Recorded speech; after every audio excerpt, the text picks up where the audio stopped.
In 1957, the Soviet Union launched Sputnik, the world's first satellite, marking humanity's first stride into the vast expanse of space. And then in 1961, we witnessed a monumental achievement as Yuri Gagarin became the first human to journey into space, a feat that captured the imagination of people around the globe. And of course, we cannot forget 1969, when American astronauts Neil Armstrong and Buzz Aldrin made history with the first successful human landing on the moon, a triumph that showcased the boundless potential of human invention and spirit. Over the course of our history, humankind has dared to exceed the limitations of possibility. We've dreamed the inconceivable. We've built the unimaginable.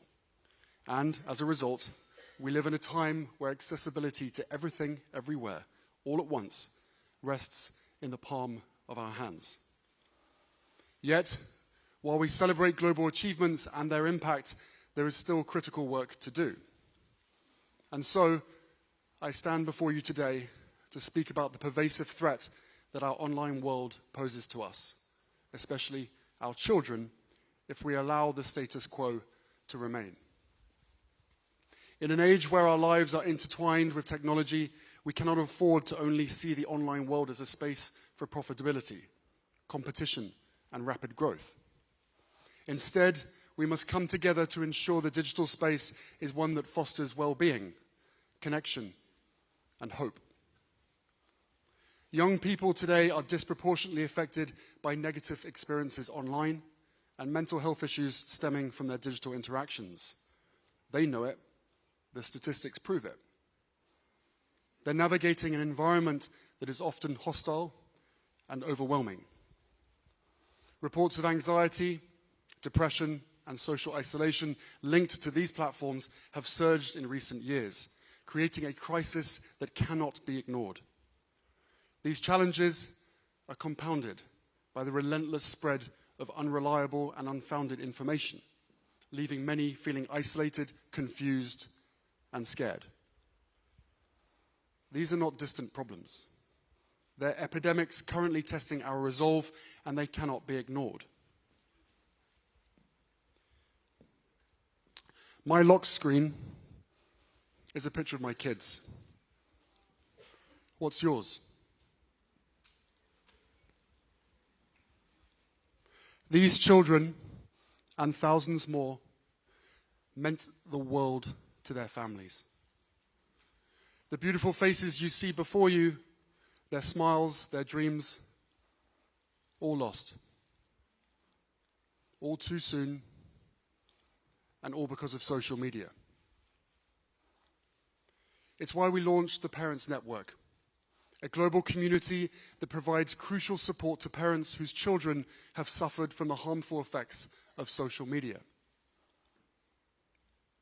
And it is because of them that we at the Archwell Foundation are committed to this issue. Through trauma-informed practices, our network helps parents come together to forge strong bonds, offering healing support through community.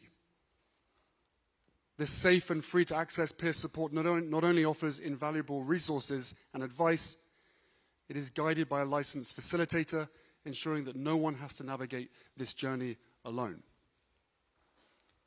Our platform provides opportunity for parents to turn their pain into purpose, ultimately changing the very system that stole their child. As the digital landscape has evolved, we've seen rising polarization, social unrest, and a disconnect that often manifests itself in violence and fear. Personal social connections have fallen secondary to alternative digital realities. These platforms are designed to create addiction. Young people are kept there by mindless, endless, numbing scrolling, being force-fed content that no child should ever be exposed to. It's not free will. I, like many of you, did not grow up with a phone. Young people today possess an incredible understanding of technology that older generations may struggle to grasp. They are digital natives, adept at navigating online spaces and spotting harmful trends. Their artistry and fresh perspectives allow them to envision solutions that we might overlook. They are also part of a collective who use their voice to speak up when something is wrong. Deep commitments to social justice and inclusivity drive them to advocate for a future that we can be proud of. So we must empower them.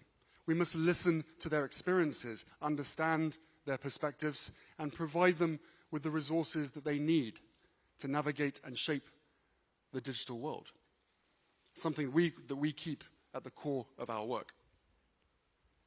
We must raise them to know that IQ without EQ will always fall short.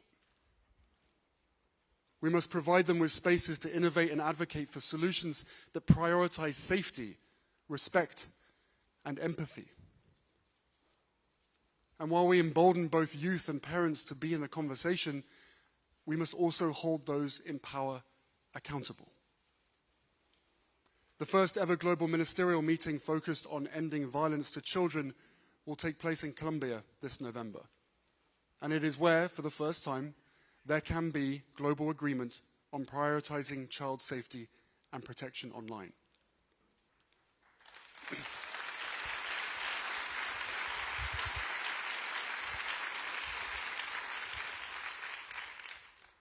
Our laws and regulations are different state to state, country to country. We may have different backgrounds, viewpoints, beliefs, and even access to the internet itself. But the one thing that we can universally agree on is the safety of our children.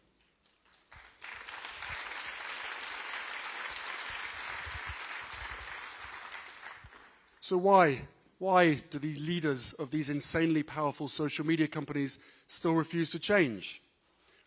Why are we holding them to the lowest ethical standards? In any other circumstance, a business would commit all resources to fixing the bug. Instead of providing parents with more tips and tricks for navigating hostile environments, shareholders need to demand change.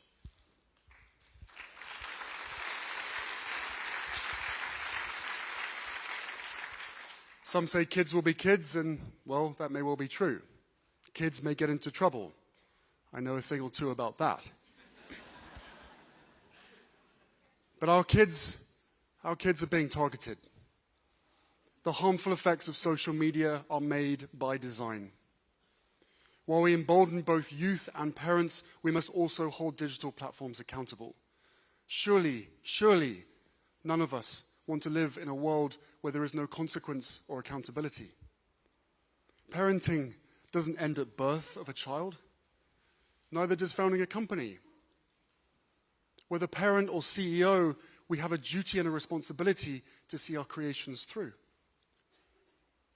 If corporations unabashedly lack responsibility, it doesn't mean we should do the same. Their platforms may be under our fingertips, but we have the fate of the future, their future, in our hands. When many in our world today seem to conflate opinion as fact and fact as opinion, we have to work hard to seek and reveal truth. For as long as we're debating over lies, we will forever be divided.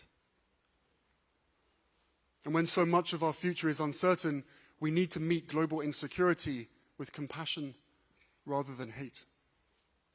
Inclusivity and equity are not optional. They are the bedrock upon which we must build our communication and community.